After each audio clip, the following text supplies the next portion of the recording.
পুরো ডিটেলগুলো আগে দেখিয়ে নিয়ে একবার। না ডিটেল দেখালে তো তুমি ক্রপ করে দিতে পারবে, আমি এটা তো সেলারের জন্য করছি। হুম, ঠিক আছে, চলো এবারে কাটো। Super pencil.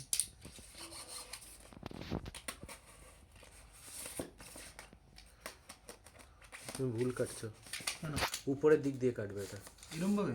না, এই উপরটা এটাকে সোজা করে দাঁড় করো মালটাকে, এইরকম এইরকম, এই যে সাইড দিয়ে একটা বর্ডার আছে বিট মতো, এই বিট থেকে কাটবে, উপরে ঢাকনা টাইপের এটা।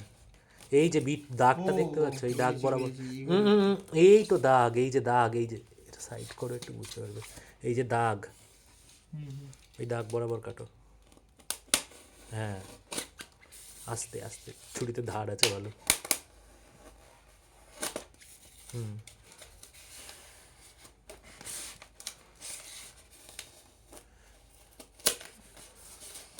হ্যাঁ ব্যাস হয়ে গেছে। এবারে উপর দিয়ে ঢাকনাটা, হ্যাঁ এবার খোলো এটা আস্তে আস্তে, একটা একটা করে বিটা বের করো। দেখাবে একটু ভিডিওটা? হ্যাঁ প্যাকেটটা বের করো, দেখো। হ্যাঁ আছে না? হ্যাঁ পারফেক্ট আছে, প্রপার আছে মাস্টার কেসটা। এটা দেখো। হুম। ভাই রে, এটা তো ভাই একদম নিয়ে চলে যাবো। না না, এটা আমার